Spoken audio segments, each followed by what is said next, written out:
उसे जोर से चीख मारी। उसकी आवाज से सब यहाँ आते हैं और ग्रैंड माँ की ऐसी हालत देखकर बहुत ज्यादा डर जाती हैं। ये काम कौन कर सकता था? केस को सॉल्व करने के लिए वो पुलिस को बुलाते हैं, लेकिन पुलिस भी बॉडी की ऐसी हालत देखकर घबरा चुकी थी। इस टाइम तो बॉडी के ऊपर बहुत से कीड़े भी चढ़े हुए थे। उससे डर कर वापस गाड़ी में बैठ जाते हैं और अपनी फोर्स को बुलाने के लिए कांटेक्ट करते हैं।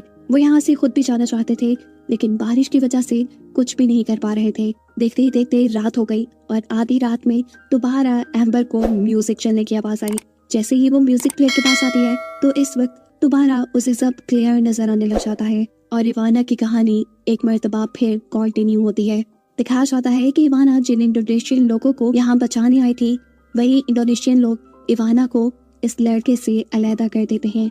वो तो उनसे मदद मांग रही थी, लेकिन यहाँ उल्टा इंडोनेशियन लोग ही उसे जोर जोर से मारते हैं। आज इवाना के साथ जो कुछ भी हो रहा था, यहाँ प्रेजेंट में एम्बर के साथ घर के सभी लोग देख पा रहे थे। इवाना की दर्द भरी आवाजें और लोगों का ये मारना सब सुन पा रहे थे। सिर्फ यही नहीं, दीवार पे आए शैडो में उन्हें ये सब नजर भी आ रहा था।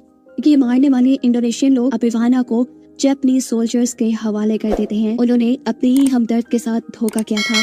जापानीज सोल्जर भी यहाँ इवाना को खूब टॉर्चर करते हैं, अपनी गन से मारते हैं और गुस्से में इवाना सभी लोगों को कहती है, देखना मेरा हिसाब यही पूरा नहीं होगा। मैं अपने खून के एक एक कतरे का बदला लेने के लिए वापस जरूर आऊंगी और हर इंडोनेशियन और डच लोगों को मारकर अपने खून की प्यास बुझाऊंगी। ये बातें सुनकर जापानीज सोल्जर को गुस्सा आ जाता है और वो अब इवाना के ऊपर ऐसा बुरा हमला करता है कि उसका सर बॉडी से अलग हो गया। शैडो देखने वाले एम्बर और यहाँ सारे लोग देखकर डर गए। इन्होंने देखा कि जापानीज सोल्जर ने इवाना का सर उठाकर बाहर कुएं में फेंक दिया था, जबकि इवाना का जख्मी बॉयफ्रेंड इवाना की बॉडी को जैसे तैसे उठाते हुए यहाँ साथ वाले छोटे से बने घर की बेसमेंट में ले गया।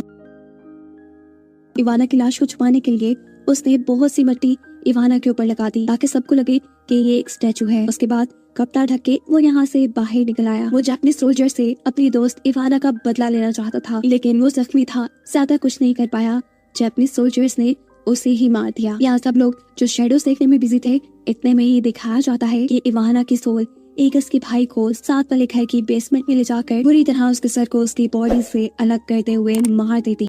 उसे जोर से चीख मारी। उसकी आवाज से सब यहाँ आते हैं और ग्रैंड माँ की ऐसी हालत देखकर बहुत ज्यादा डर जाती हैं। ये काम कौन कर सकता था? केस को सॉल्व करने के लिए वो पुलिस को बुलाते हैं, लेकिन पुलिस भी बॉडी की ऐसी हालत देखकर घबरा चुकी थी। इस टाइम तो बॉडी के ऊपर बहुत से कीड़े भी चढ़े हुए थे। उससे डर कर वापस गाड़ी में बैठ जाते हैं और अपनी फोर्स को बुलाने के लिए कांटेक्ट करते हैं। वो यहाँ से खुद भी जाना चाहते थे, लेकिन बारिश की वजह से कुछ भी नहीं कर पा रहे थे। देखते ही देखते रात हो गई और आधी रात में दोबारा